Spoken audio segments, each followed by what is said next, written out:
Hello, everyone.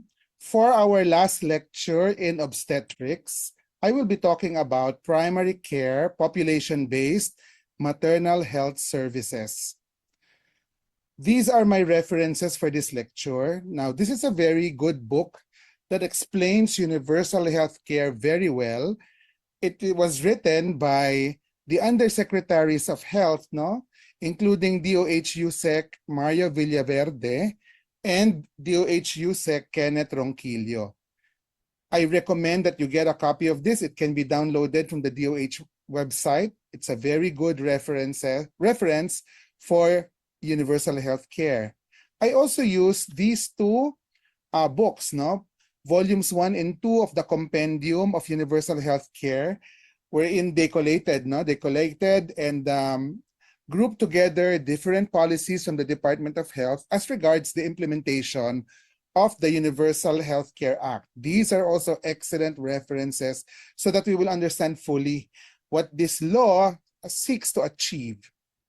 Okay, we know that the Universal Health Care Act, or the Republic Act number 11223, is a law that the DOH seeks to implement in order to provide universal health care for all Filipinos. No? And a very important chapter of this particular law is regarding human resources for health. And it states that the CHED, the PRC, and the Department of Health, in coordination with duly registered medical and allied professional societies, shall reorient medical and allied medical professional education and health professional certification and regulation towards producing health workers with competence in the provision of primary care services. Especially the medical curriculum, we should be ensuring that we are graduating doctors who are able to excellently provide primary care services. That's why we have reoriented. We have adapted our curriculum towards achieving this particular mandate from the Universal Health Care Act. Even the implementing rules and regulations stated in detail what the CHED, PRC, DOH, the medical schools, and allied profession schools should do in order to reorient their curriculum so that their main focus would be primary care, or professionals in the health fields very adept or excellent in providing primary care services. You are all familiar with the CHED Memorandum Order number 18, no? As regards the Doctor of Medicine program. This was done in 2016, way before the Universal Health Care Act was enacted into law. But even then, our program has already focused or has already stated that the graduate of any Doctor of Medicine program should be a primary care physician who can pursue general private medical practice after passing the physician licensure examination. So even then, we are already aiming to graduate primary care physicians, general practitioners, right? Doctors who can provide primary care services. But with the advent of the Universal Healthcare Law, we are now refocusing, we are now reviewing, we are now reorienting, if we have to, the curriculum towards truly achieving this very important goal. Okay. Okay, let me review all of you regarding the framework and mandate of the UHC in the Philippines. I'm sure you've seen this diagram before. I'm sure you're quite familiar with this diagram that explains UHC very well. As you can see, the green cube inside, that's what's existing right now, right? With the current funds available or being pulled by government, the green cube or box inside represents only those people covered by free healthcare and only those services that can be provided given our available funds.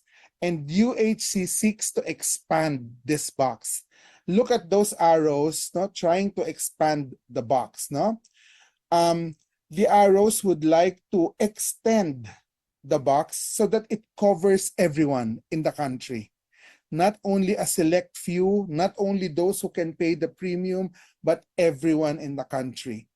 UHC seeks to expand the box so that it will further reduce the cost of healthcare so that it will be maybe provide healthcare for free for all Filipinos. And then the third one that it seeks to expand is that we want to expand the green box to the bigger box so that there will be more services covered by free healthcare or healthcare that is provided by the government in which the government spends for it. So UHC wants to cover more people, include more services, and further reduce the cost. That's the goal of the UHC Act. Okay, now we're also familiar with the organization in the local health system on the full implementation of UHC, right? We are familiar with the goal of UHC that all people, all Filipinos, the entire population would enter into the healthcare provider network through the primary care facilities, right? The point of entry of everyone in the country would be the primary care facilities manned by properly trained and excellent primary care physicians. And then, if there is a need to refer to a higher level facility, if there is a need to refer to a specialist, that's the only time that the patient will be transferred to a level 1 or 2 or even level 3 hospital. But if the patient would need subspecialty intensive care, then that's the time that that individual is referred to the Apex Hospital or hospitals with subspecialists providing multi-specialty care. So this is the organization of the entire healthcare provider network that the UHC Act seeks to implement. Okay? Everyone should enter the primary care facilities, the primary care provider network, and all doctors who are graduating from Philippine medical schools should be able to man these primary care facilities very well. Okay, now, in the primary care facilities, the law says that doctors and other allied health professionals should be providing population-based primary care and individual-based primary care. And these are all the components of population-based and individual-based primary care. So be familiar with these components. So if we talk about population-based primary care, we're talking about mass interventions, health promotion, and communication. No? Health education is very important for population-based primary care. Huh? And then health program management, including health policy making, capacity building, etc. Now, if we talk about individual-based primary care, this includes counseling for individual patients, screening and diagnostic tests to be able to determine what the diagnosis or the assessment of the patient, and then actual treatment. Individual treatment to manage whatever that patient is diagnosed with. So that's individual-based primary care. The DOH defined this in their administrative order, especially this particular one, as 2020-0040. The Department of Health came up with the guidelines on the classification. How do we determine, or what are those included in individual-based and population-based primary care? For this particular topic, I'll be focusing mainly on population-based primary care service packages. So these are the definitions. So according to DOH, individual-based health services refer to services that can be definitively traced back to an individual. These are services which can be accessed within a health facility or remotely for telemedicine or teleconsultation that can be definitively traced back to one recipient. So it has a limited effect at the population level because it is concerned only with one person, with one patient.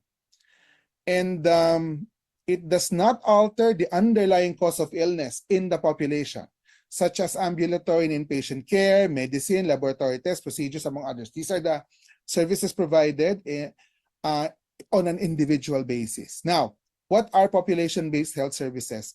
These refer to interventions such as health promotion, disease surveillance, vector control, which have population groups as recipients. These are services that cannot be specifically traced back to a single person or beneficiary. So mostly, these are health education programs. These are community programs that seek to address the root causes of illnesses so that it will be able to prevent the development of certain conditions, certain illnesses, certain ailments. Okay? Okay. Now, these are, as identified by the Department of Health, some components of individual-based health service package. Sorry, I just got this from the book. That was my reference. But if you can focus on the last column, because this pertains to obstetric care. So the last column talks about care of the pregnant woman and newborn from prenatal to immediate postpartum. So if you can see, these are all the services, these are all the components of the services that we will be giving to our patients. No? Look at these, no? Anthropometric measurements, ultrasound, evaluation of mental health, cervical cancer screening, laboratories for pregnant women. You'd learn this during your lectures on prenatal care, right? You learned this during your lectures for prenatal diagnosis, preconceptional care, etc. So these are all individual services that we give to individual patients.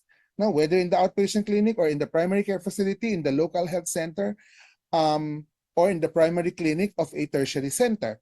So these are individual services. So you should be familiar with these because we taught you this during your obstetrics course. Okay.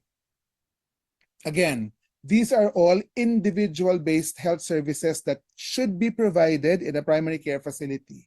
Now, take a look at the column for care of the pregnant women. Tetanus toxoid vaccination, individual-based health service. Giving vitamin A, ferrous sulfate. Now, these are supplements that are required for pregnant women, which we prescribe. Primary care facilities can give this to the pregnant patients for free. Okay, when we deliver these patients and we practice essential newborn care, newborn screening test, newborn hearing test, as you learned in pediatrics, these are all covered by the individual-based health services packages that are being given in primary care facilities. What else? Hepatitis B vaccine for the newborn, etc. And all the other services for reproductive age women. So, based on the compendium provided by the Department of Health, these are all the services that should be given in a primary care facility. So please take note of the obstetric aspect of the services we should provide. Okay, now this is a very small, very toxic page from the compendium, but in here you will also see the different services that we provide for individual patients based on their age group. So these are the services we provide during infancy, during childhood, during adolescence. This one for adults already, age 20 to 29, 30 to 39, etc., up to 50 to 59. These are all the services. These are all the skills that we should be practicing in order to provide excellent primary care. And then, this one for the elderly population, individual to ha. These are not yet population-based health services. These are the individual-based health services that we should be providing in primary care facilities. Be familiar with all of these services that should be provided. Why? Because any service, any particular need of the patient that would not be included in all of these identified services, then they should be referred to a higher facility. Those are no longer covered in a primary care facility. No? These are the services for pregnant women. Okay? So, let's say a pregnant woman. Look, be familiar with all of these tests, all of these examinations. No? all of the skill that we should be doing, all of the medications that we should be providing at the primary care facility. Now, if your patient would need other medications or other tests, like she has a hyperthyroidism needing thyroid function tests, needing thyroid medications, these are not provided in primary care facilities. So you have to refer these patients to a higher facility.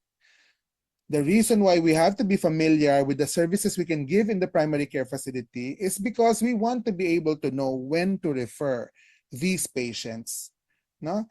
Because, well, they won't be managed properly if they would continue going to the primary care facility, okay?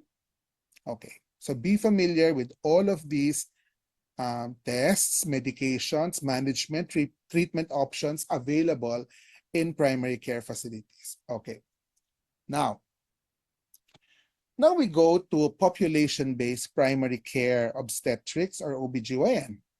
Now, the graduate of our Doctor of Medicine program should be able to design and conduct the following training modules for barangay health workers, barangay nutrition scholars, and to patients in the community. Okay? Look at all of these. You should be able to teach our barangay health workers, our patients in the community, proper antepartum, intrapartum, and postpartum care for a low-risk pregnant patient. If you are giving individual-based primary care, you should be able to manage low-risk pregnant patient. You should be able to check them up.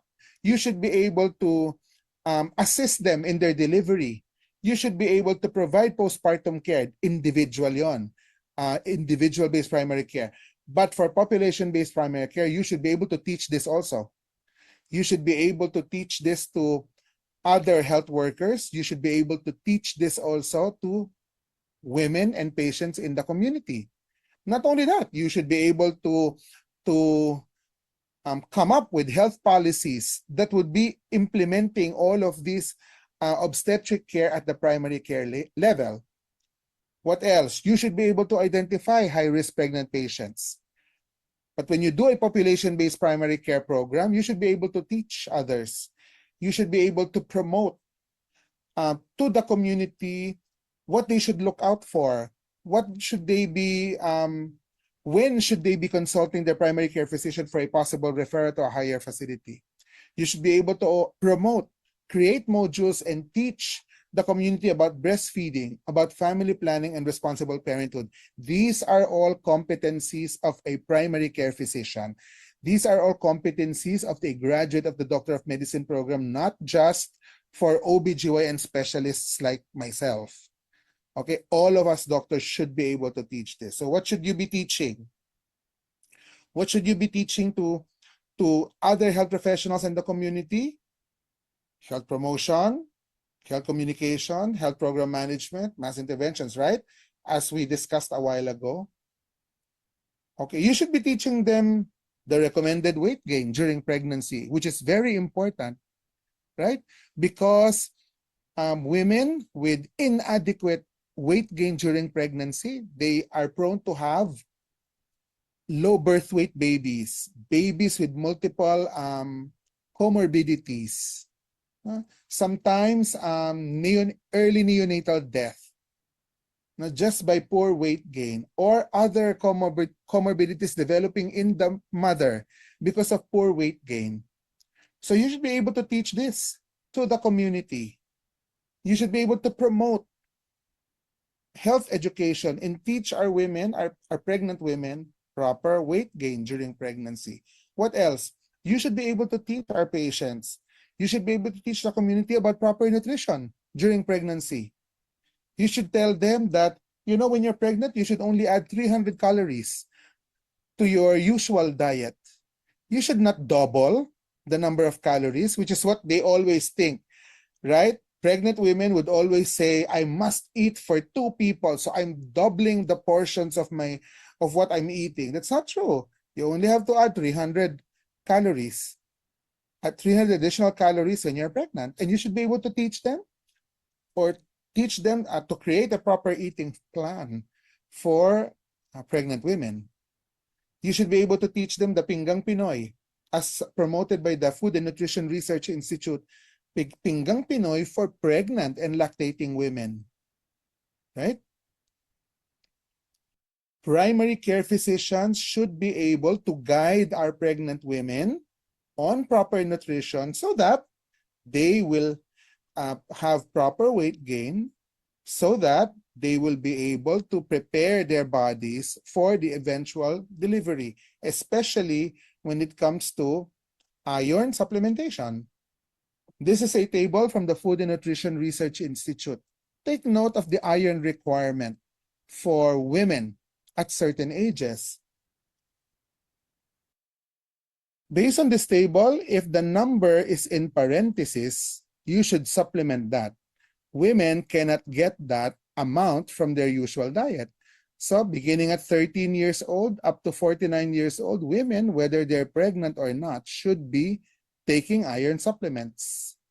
And then when you're pregnant, you should add more iron supplements as demanded by their pregnancy.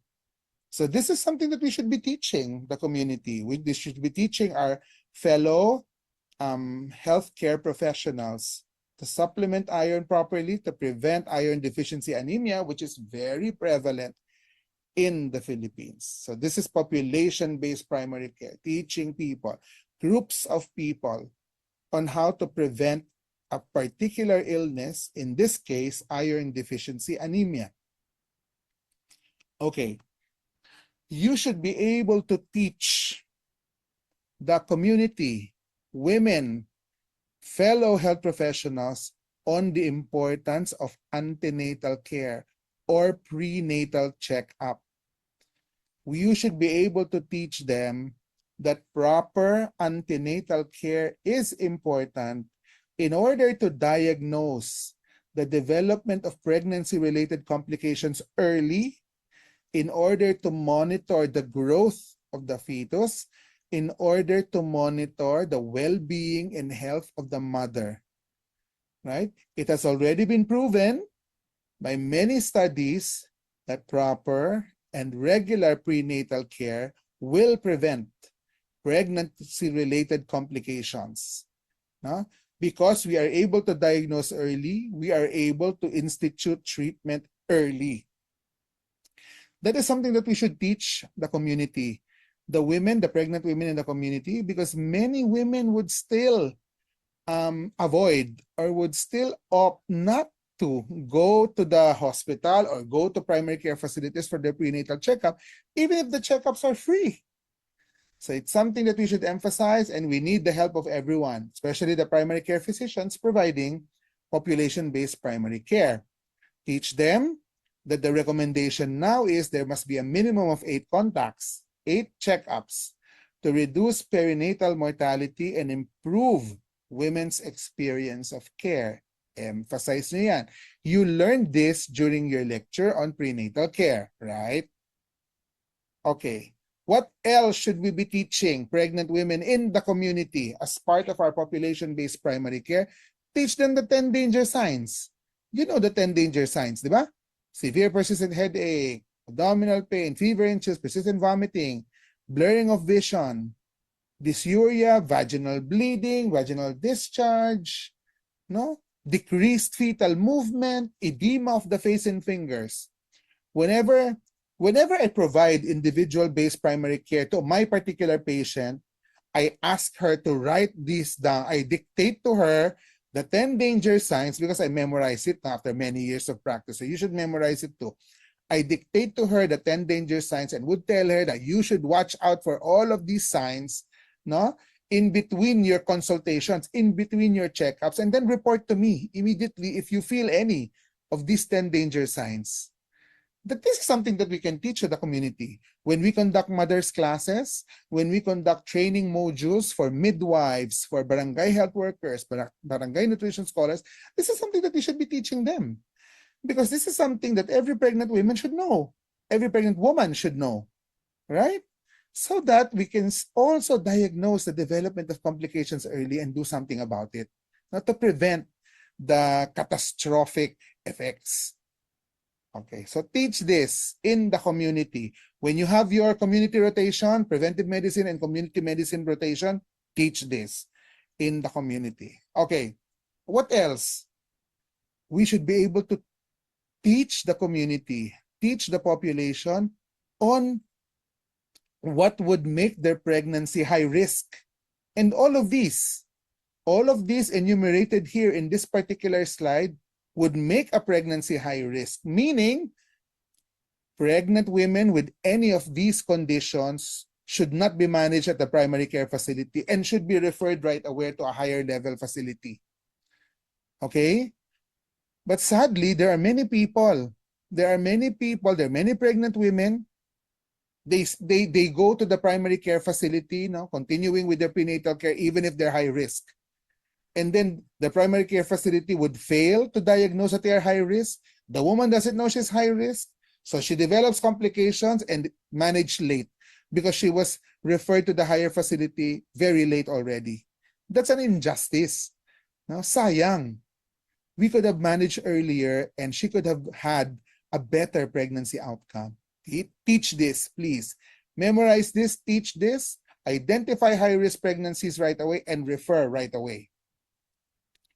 Okay. I was the one who gave a lecture on normal labor, right? Vaginal delivery.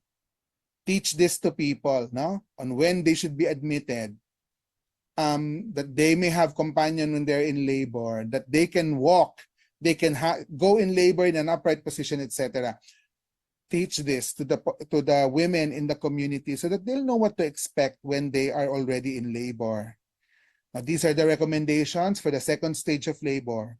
I taught you this, so you should be able to teach this as well.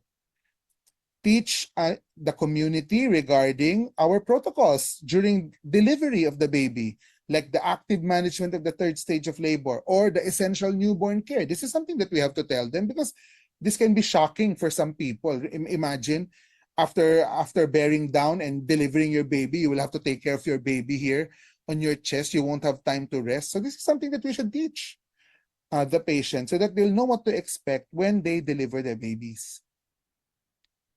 Okay, additional recommendations during the third and fourth stages of labor. So the immediate postpartum period, you should be able to teach this to the women in the community.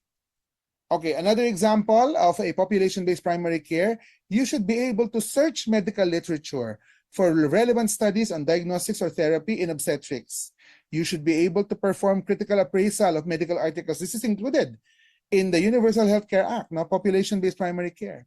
You should be able to make recommendations on applicability of study results to patient care. But I know that you're very good in doing this. And when you reach your clerkship, we will be doing this also. Even during internship, every now and then, we will be searching the medical literature. We will be performing critical appraisal and see if the results of our medical research or medical studies would be applicable to our patients, or if the results of new studies would lead to some changes in the recommendations on how to manage our patients. You're very good at doing this. So that's excellent. No? At the UERM graduate, they're very good in doing critical appraisal. So you continue doing it because it's part of excellent patient care. It's also part of a population-based primary care because it will affect clinical practice guidelines. It will affect our health policies, no? The results of research. Okay, as I said, no, doing proper medical research and evaluating medical literature would lead to changes in health program management. Okay, before I end, I would just like to, again, emphasize the individual-based primary care that we give, not to individual patients. No? As a primary care physician, you should be able to create a prenatal diagnostic and management plan for low-risk patients. Okay, take note, low-risk pregnant patient for primary care physicians. High risk, refer to us, the specialists in the higher level facility. No? So for low-risk patients, once you are a graduate of the Doctor of Medicine program, you should be able to create a prenatal diagnostic and management plan. You should be able to advise the patient on proper nutrition, supplementation with iron, folic acid, right? Advise the patient properly on exercise, weight gain during pregnancy, etc. And then you should be able to create a birth plan and then perform. That birth plan, perform EINC, deliver the baby, take care of the mother, and then follow up the mother during her postpartum period. That's the responsibility of primary care physicians. Okay. Okay, that's it. Thank you very much for listening. I hope you enjoyed your obstetric course during this first semester.